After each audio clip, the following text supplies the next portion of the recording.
Yes. Welcome to another episode of the OHB Academy podcast. Myself, Mike, Coach Jav in the building. and today we've got a 20-minute blast for you, but hopefully it's going to give you a lot of value if you're an online coach, personal trainer trying to be an online coach. Firstly, don't forget to like, share, and subscribe because it really helps out the podcast, helps more coaches win. So, boom. But anyway, without further ado, we want to talk about whether or not race, the color of your skin or your ethnicity affects your success as an online coach. And I'm going to pass it straight on to my co-host here. What's your thoughts, bro? So it's interesting because I literally had to screenshot a post that I did about over a year ago, literally going over this whole topic. So I got all the data. I already had the data. So it definitely does, but it's a bit more nuanced than that. So it's important that I want to try and dive into why. Okay. We know it does, but let's talk about why. So I think one of the first things, just even without looking at data and numbers, because the data always tells my story. Like, I just think on a human level, human beings are tribal, bro. Like, naturally, they can be tribal. So if you're in an area, let's talk about personal trainers first. Okay. So if you're a PT and you're in a gym where you might be, I don't like to use the term person of color, but just for the sake of today, I'm going to use that term. I hate using that term. I don't like that word, but let's just use it. Yeah. Imagine you're the only person of color as a coach in your gym. Naturally, there's going to be a different element that you've got to deal with. Yeah. Like, whether it's culturally, the people don't look at you the same, they don't vibe with you the same. There is always going to be something. And I think, sometimes I think it's offensive when people are like, oh, race don't matter. Like, it does matter. It's offensive. Yeah, it's just like, to say it doesn't matter means you're ignoring something. Yeah. So it does. It's like, what's that thing? Is it nepotism? I'm just Googling it now.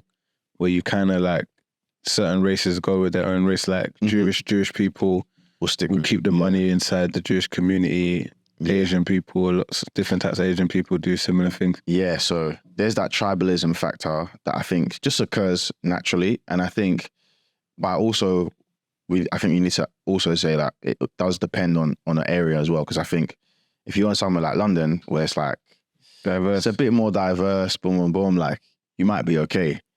But if you're out in the sticks, bro, like somewhere that's not as diverse, then you're gonna stand out like a sore thumb, sort of thing. 100%. So yeah, what are your thoughts on that? Yeah, 100%. Because I actually had that experience when I started personal training. So I started personal training in a gym in Essex, right? And naturally, it was more leaning to there being more white people in the gym, right? I say about 80% white people in the gym, right? And then I was the only black or any person of any different other ethnicity as a coach or trainer. Right. So at first, my sheer charisma, energy, everything that I was bringing to the table just kept me in a winning position, right? And there wasn't actually much competition. But then one coach, great guy, came along and he was like the typical Essex lad. Like, do you know what I mean? Like, typical Essex lad. Like, so he's white, blonde hair, young, and just like, and same way, charismatic and everything like that. And I definitely see there were people that would just lean towards him straight. You know what I mean? Yeah. So I went from like top performer in the gym to like, just, I'm trying to say to you, seeing his thing just fly up. It was a bit of a battle or whatever. So yeah, I just agree with you on that one, man. 100%. It does matter depending on where you are. But I've got like a way, I think that counteracts that. But what would you say based on like what's happening in the UK right now? And that, what does that say? Yeah, so like, to be honest, I don't really watch the news and that. So all I'm seeing is stuff on social media. Yeah, same. So of course. I'm not fully plugged into like what's the data, like what people are complaining about. So obviously I understand the overall arching of it. These people are coming in and taking our jobs. That's all I keep seeing on the internet that people are complaining about. Yeah. But I think what's been happening recently with all the riots and far right and all that stuff, it kind of exemplifies what people have been saying about England, but it just hasn't been blatant enough for people to be like, yeah, we know, like, yeah, I call it closet racism. Racism still alive. They just be concealing it. Yeah. It's closet Kanye racism. West said that in 2004, Right. just to let you know. He said that So- in 2004. There's people that, yeah, you're right, mate. But behind closed doors, Yeah. you know, that man can't date my daughter kind of thing, bro. Boy. That's what it is, isn't it? So Yeah. that, to me, yeah, what we're seeing now is like, I think for a lot of black people, is like, this is kind of what people have already felt is out there. 100%. But now, you know, you lot are just being a bit more brazen with it, because I don't even think, but the only thing is I'll say is, it's a black thing, but it's not, it's more just, I feel like it's racist, but it's also more about the migrants. And that's what I'm seeing though. So I don't know the full ins and outs, because I haven't been reading up about this. But I feel like they're more upset and pissed about the immigration rather than the race per se. So, okay. So you get him? Like, I feel like they're more upset about people are coming over, no matter what the race is, they're more upset about that. I'm not saying that people aren't racist. Of course, they probably are racist, but they're more upset about that. And then also the Islamophobia, because I feel like there's a lot of Islamophobia in what I'm seeing on social, like 100%. targeting the mosque and all that kind of stuff. Yeah. So, well, I've been like quite into it, right? So what I will say is a few things have kind of caused it, right? The main problem that people had was, like you said, is the migrant thing. And it's not even just a problem in the UK, it's in the US as well, all over the world, like in these Western countries. People are complaining. Spain had a protest recently about against even tourists. Imagine that. Like, they were like, we don't want tourism, we don't want because it just changes the economy for them, like makes prices higher, whatever. So likewise in here in the UK, people are kind of complaining about the immigration. And, you know, I'm not even going to go too deep into what I think on it as well, because I do need to do more research. But they are moving a bit loose with how they're letting people in, because it's like there is some sort of like it's just a check-in on the background checks, because there are people coming in that are like doing madness. Do you know what I mean? Right. But one of the biggest things that occurred when this thing was all happening, is the spreading of misinformation. And that's what's caused a lot of issues. Do you know what I mean?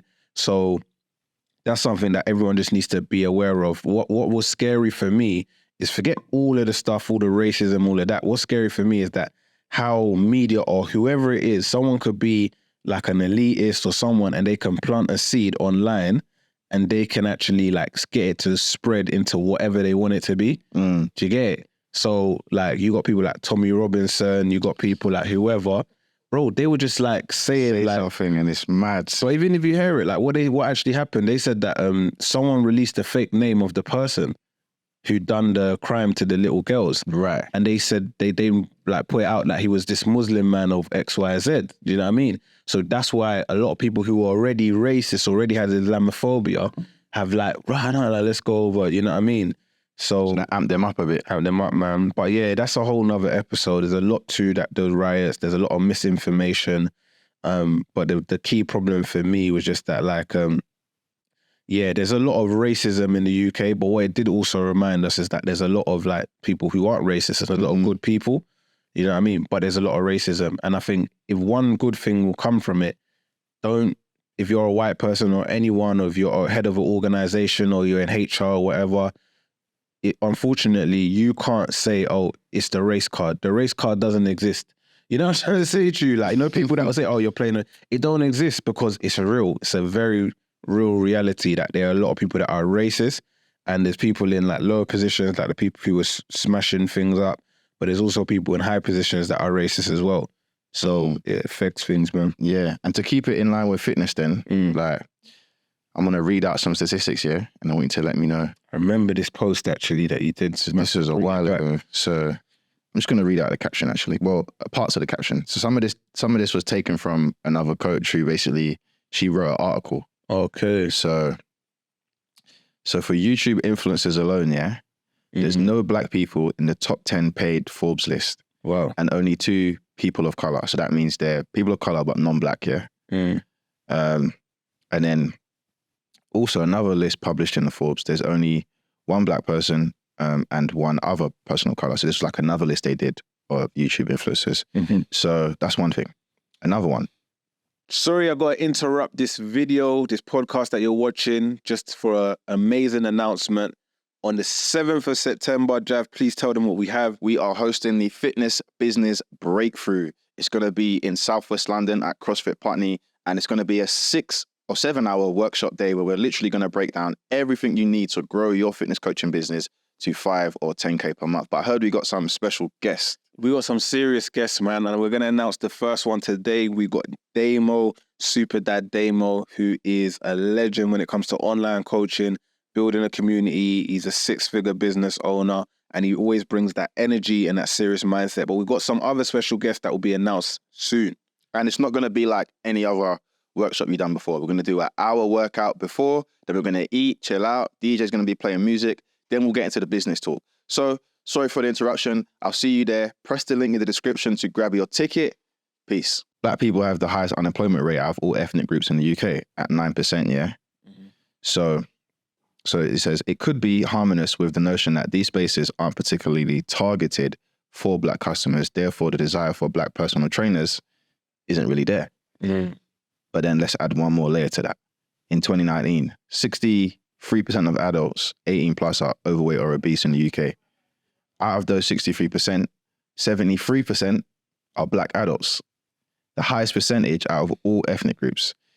So with those statistics considered, isn't it the purpose of the health industry to help improve the health of everyone, but specifically those who need it the most? Now, firstly, do you have an opinion on what I've just said? No, there's a lot of different moving parts about that one. So. Right, cool. So with that being said, yeah, so we know that Black people have the highest unemployment rate. Now, in terms of health and fitness, they're also the most obese or overweight, right? So there's two factors going on here.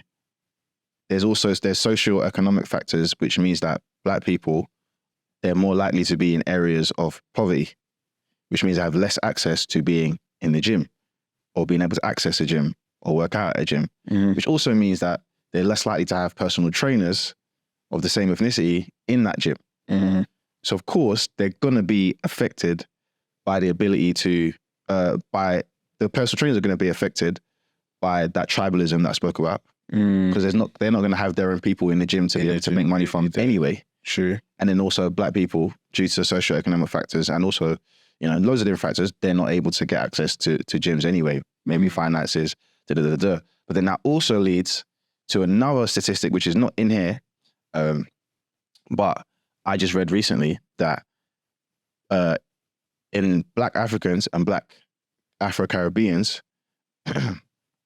we have out of all the people of color, so that includes Bangladeshi, Pakistani, we have the lowest home ownership.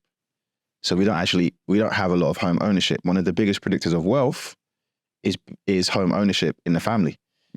So all of this, so many, like I said, there's a lot of moving parts, but all of those moving parts are kind of telling us, okay, there's obviously something wrong that's happening amongst Black people, which is not allowing us to firstly deal with the weight issue. How many people do you know got diabetes, aunties, uncles, diabetes, high blood pressure, too many to count? Yeah. And then obviously the socioeconomic factors of unemployment, low wages, low salaries, boom, boom, boom. So I know that was a lot I just kind of threw at the table there. But a lot of information, man. But I guess like to wrap it or to sum it up, what you're saying is that, yeah, Black people are at some kind of at disadvantage in a lot of different areas. It's just the truth of the matter. At the end of the day, it's the way history was and, what had happened and so on and so forth. But with that being said, to bring it to online coaching, when you started and you was, setting up your online coaching business and trying to grow it, did that play any part in your mind? Did you think, I'm a Black coach, it's going to be different for me? Nah, to be honest. So I will say that for online, I didn't even really think about it. I didn't think about it at all. Just because I think that, I don't know, I think social media, nah, it's not true. I was going to say it don't matter, but it does matter. But I didn't think about it. Do you think maybe because you was in the US for a bit? Because I definitely thought about it. But do you think that has a part to play? But you know what? People think America's more segregated than here. Oh, is it? 100%, bro. Like 100%. I felt more segregated in America than here. Like, don't get me wrong. Obviously, America's like, and also it depends what city you're in because it's so big. But I feel like, especially in a place like London, Manchester, it's very integrated. Yeah. Like when I was in America, I felt like black people had black friends and that was it. Like white people, they had the white friends. Hispanic people had the Hispanic friends. In England, it's a bit more mixed. Yeah, it's a lot more mixed. Where it is mixed, it is very. And I'm not saying that's everyone, but that's just how it felt when I lived in America. So, but more so, I mean, like with the whole social media success, so was you more, what's the word, like exposed to like black influencers who are doing well, or black people? I mean, anyone on social media that is just okay. So yeah, I know what you mean on that sense. I wouldn't even say that, man, because I think when I started thinking about online coaching, I was still using white coaches as examples and black coaches anyway. So I didn't really feel like, oh, right, I might have a disadvantage or I might not be able to blow up. Because if you look now, like if I look back then, people that I probably looked at, and I wasn't really looking at online coaching when I was in America, but probably someone like Simeon Panda, who was actually local. He was in Catford, Bromley, Sydenham. So that's even more that's the localist guy, one of the biggest. Yeah. So yeah, I didn't really think about it, to be honest. Okay. So you're saying you thought about it? Yeah, no, definitely. That was a thing for me, especially like where even when we started doing the mentorship kind of vibe, like I'm looking around and there's not a lot of like black people on any of our mentorship programs as well. So it was just a limiting belief for me at the time that like, these are all doing well. This person might be doing 40K a month or 20 or this XYZ, but these are white. And I thought to myself that like, all right, at the time, we was mainly marketing in England. Do you understand what I'm trying to say to you? Especially with our first mentorship, it was like your local this, you're using your gym or this or whatever as your hack accounts. Yeah. So like, I'm just like putting up the 2 and 2 together, looking at the maths and saying, all right, if we're all online coaches and you're XYZ, everything you just listed in that example, right? I'm just saying, well, there's less of us, there's less people that have money of us, there's less of this, that, and the third. So obviously for me to build this to a thriving thing, I've got to go into other races. I've got to go XYZ. So, but if I go and I'm chatting to XYZ, then what says that person's going to go with me versus Tom and Harry? So I feel what you're saying. It's not right. Yeah, but that's how I feel at the time, innit? I feel what you're saying. But let's just get all the way real, yeah? When I get on a call with somebody, like I'm assessing things from the get-go, bro. So, and there's something in our culture, bro. Black people don't like to invest in themselves, so they want to pinch pennies, bro. That's what I'm saying. So that's what I'm saying. Not all of us, yeah, of course, not everyone, but it is definitely something that you think about. So when I'm on a call, I'm assessing that straight away. So obviously it affects. I wouldn't say I was thinking about that, but I think when I get to the point where I'm taking sales calls every week and I look at the calls and I'm getting on calls with people and I'm like, and I'm thinking about I'm doing lead generation. I gotta keep it all the way real. I need more work. I need people for money. With that being said, that kind of, you mentioned the limiting belief. I say I didn't have that with the fitness, but I have that more with what we do now. Oh, is it? As in thinking about that now, because I think that, okay, I've said it before, bro, like when it comes to the online mentorship space, I think of 2 mentors in the US. Only one mentor in the US. There's a guy that I saw, he was on like some Forbes list. Okay. No, actually 2, sorry. Myron Golden as well. Even though he doesn't do fitness business coaching, but there's another guy that does fitness business coaching and it's like, he's got dreads, he's got glasses, mixed race guy. So I never... And the hair, there's no, especially for fitness. For fitness, there's only even coaches that have popped up, really. Yeah, and there's no one that, even just coaches, because like something I've been thinking about is, okay, we coach fitness coaches, but there's no reason why we couldn't like coach anyone that wants to build an online course or coaching program. And I just think there isn't even a black person doing that I'm aware of. Yeah, I'm not saying they aren't there, but they may be just not. There's not many. Yeah, they're not. The truth of the matter is, you're probably counting one hand. Yeah, the ones that are doing really well. Yeah, so that's where the limiting beliefs comes in though, because it's like, okay, we look different. We talk different, we act different, we bring our own swagger to the table, but the people think, oh, can these guys actually teach me how to make money? I'm like, well, yeah, we got the receipts. That's kind of, that's what we can ride on. So there we go then. So now, So you didn't think at the time, you kind of more even thought of it going into the mentorship side of things. I thought of it more into the fitness coaching kind of thing, right, with actual individuals. So I guess to conclude, does it affect? And if it doesn't, what's the play? How does someone who's watching this now, kind of like deal with that? Yeah, I think if it does affect, definitely. I don't want to say it affects your success because anyone can be successful. But it plays a part. So how do you get successful despite that? So to turn it into a winning thing, That's what I'm saying. is essentially you've got to appeal to the masses, bro. You've got to appeal to the masses. You have to. What do you mean by that? You got to appeal to every race, bro. You can't limit yourself. Of course. So that's one thing. And as a kid, I think you're always told we've got to be 10 times better. So like you got to be 10 times better, bro. Like, and you have to. Like you actually have to. So you got to work 10 times harder. That's what a lot of people have culture. I'm sure that it's not even just black people, but we're always told that as kids that you got to work 10 times harder in this world. Yeah. That's just the unfortunate reality. With that being said, if I take that mentality to turn it into a positive, it's like, okay, well, I'm going to work 10 times harder then, innit? Because I ain't got a choice. So that's how you flip it, man. And also look at the examples, man. There's people, I said Simeon Panda, Eddie Abu. There's other black coaches that are smashing it. So that lets you know that it can be done. And then I think one thing about being black is like, being black is always going to be cool, bro. Like everyone wants to be black. Whether we like it or not, people want to be black, bro. Like they love the culture, they love the food, they love the music. Yeah. It's always going to be an advantage, bro, in my opinion. Yeah, 100%. So you got, as much as there might be a negative, we can flip it and make it a positive. You get me? 100%. Yeah, I'm going to agree with that one, man. I think it's a mindset thing. And I think what you just said to wrap up is perfect. That like, whenever you're in any type of disadvantage, you have to just flip the script in your brain that this is actually a win some way, somehow. I said it before that like, I used to like really want the office at home. And when I was just like in a tiny flat and just doing work in the living room / kitchen, I'm just thinking, oh man, I want an office, or when I'm going to Starbucks and whatever.